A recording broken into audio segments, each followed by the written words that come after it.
मित्रों नमस्कार। अगर आपको लगता है कि गेमिंग सिर्फ टाइम पास है तो जरा ठहरिए। आने वाला वक्त देश के ऑनलाइन गेमिंग की तस्वीर को पूरी तरह से बदलने वाला है। आज हम आपके लिए एक ऐसी खबर लेकर आए हैं जिसका असर सिर्फ मोबाइल स्क्रीन तक नहीं बल्कि लाखों परिवारों की किस्मत पर पड़ेगा।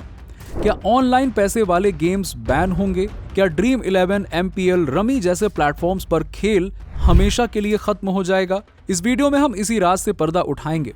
और अगर आप सोच रहे हैं कि अब क्या भारत में गेमिंग का गेम ओवर है, तो बने रहिए क्योंकि आगे आपको मिलेगा हर जवाब, चौंकाने वाले फैक्ट्स और वो ट्विस्ट जिसने पूरे ऑनलाइन गेमिंग इंडस्ट्री की नींव हिला दी है। दोस्तों, इससे पहले कि आप इस इंटरेस्टिंग वीडियो में खो जाएं, इस चैनल को सब्सक्राइब करके बेल आइकन के बटन को जरूर दबा दीजिएगा। देखिए, कहानी की शुरुआत वहीं से होती है जहां पिछले कुछ सालों में देश के युवाओं की रातें ऑनलाइन गेम्स पर चर्चा होने में बीतने लगी। स्कूल कॉलेज जाने वाले हों या ऑफिस जाने वाले, लगभग हर किसी के फोन में कोई ना कोई गेमिंग ऐप जरूर दिख ही जाता है। ड्रीम 11 पर टीम चुनना, MPL में मुकाबले खेलना, रमी या पोकर की बाजी, और इन सब के बीच में असल आकर्षण क्या था? असली पैसे से जीत की लालसा। जब से फैंटेसी गेम्स और मनी बेस्ड गेमिंग प्लेटफॉर्म सामने आए हैं, लोगों ने ये मान लिया कि अब तो घर बैठे पैसा कमाना बड़ा आसान है। मगर यहीं से शुरू हुआ असली खतरा। सरकार तक ये संदेश पहुंचा कि युवा ऑनलाइन गेम्स में असली पैसा हार रहे हैं और कई बार तो नौकरी की पूरी सैलरी ही खत्म होती जा रही है। मतलब कि जो कमाया वो गया, तो कहीं कहीं पे तो परिवार का घर तक गिरवी रखा जा रहा है सिर्फ और सिर्फ ऑनलाइन गेम खेलने के लिए। अब जरा सोच कर देखिए कि एक गेमिंग ऐप में 50 या 100 रुपए नहीं, कभी कभी पूरे महीने की सैलरी दांव पर लगी दिखी। खबरें आई कि किशोर खुदकुशी तक कर रहे हैं, परिवार बर्बाद हो रहे हैं और माता पिता परेशान हैं कि बेटा बहू सब मोबाइल के पीछे पागल हैं।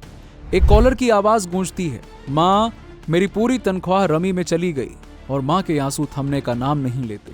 ये कोई एक किस्सा नहीं है, ऐसे हजारों किस्से हैं। एक तरफ ये तमाशा बढ़ता गया तो दूसरी तरफ देश में ऑनलाइन गेमिंग सेक्टर की ग्रोथ ने नया मुकाम छू लिया।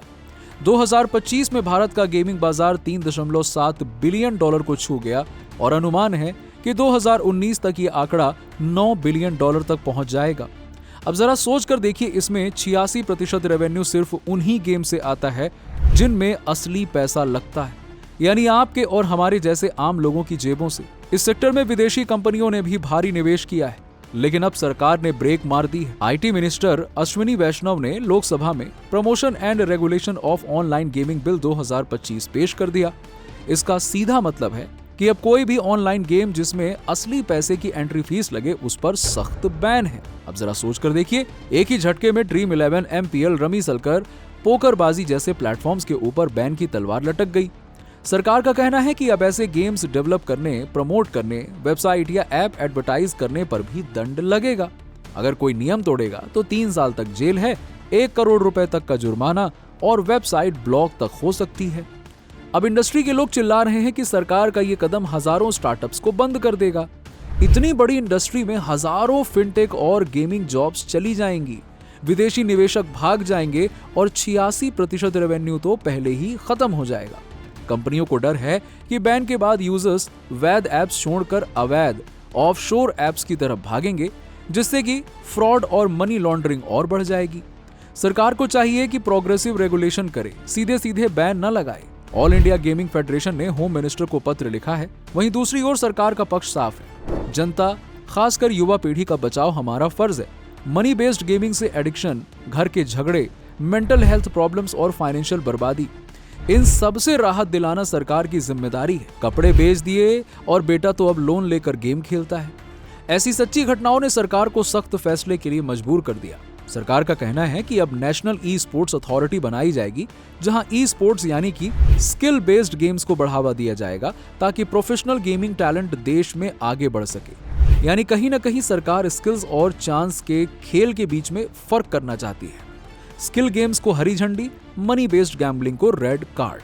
अब जहां एक और भारत बड़ा कदम उठा रहा है, वहीं ग्लोबल कॉन्टेक्स्ट में चाइना ने पहले ही माइनर्स के लिए गेमिंग पर सख्त समय सीमा लागू कर दी है और मनी बेस्ड गैम्बलिंग पर बैन लगा दिया है।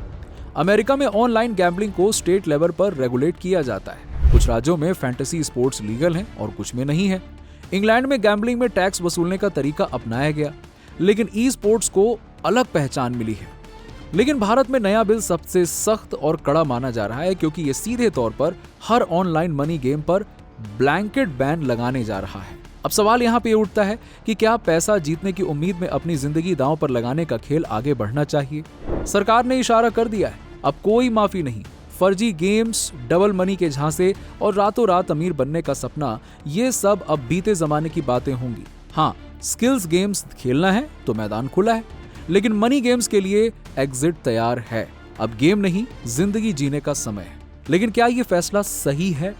क्या बैन से इंडस्ट्री को बड़ा झटका लगेगा या युवा पीढ़ी को नया जीवन मिलेगा? देश के कोने कोने में मचेगा शोर। क्या अब इंडिया में ऑनलाइन गेमिंग का खेल सचमुच होने वाला है गेम ओवर? तो दोस्तों, इस वीडियो से आप जानेंगे असली कहानी। सिर्फ कानूनी संकट नहीं, बल्कि लाखों परिवारों की आवाज और देश की बदलती सोच। फैसले कड़े हैं, लेकिन मकसद एक है, देश के युवाओं को फाइनेंशियल और साइकोलॉजिकल झंझट से बचना। अब देखना यह है कि क्या देश आगे बढ़ेगा सख्ती के साथ या इंडस्ट्री की आवाज सरकार तक पहुंचेगी। हुक यही है, खेलना है तो हुनर दिखाओ, पैसे की लालच में खुद को मत गवाओ। आपकी राय सबसे अहम है। क्या आप सरकार के इस फैसले के साथ हैं या आपको लगता है कि गेमिंग रेगुलेशन का सही रास्ता कुछ और है? अपने विचार जरूर कमेंट करें, वीडियो को शेयर करें और जुड़े रहें, क्योंकि गेमिंग का असली फिनाले अभी बाकी है। दोस्तों, अगर ये जानकारी अच्छी लगी हो तो इसे लाइक और शेयर जरूर करें, ताकि ऐसी जानकारी दूसरों को भी मिले। धन्यवाद। वंदे मातरम। जय श्री कृष्ण।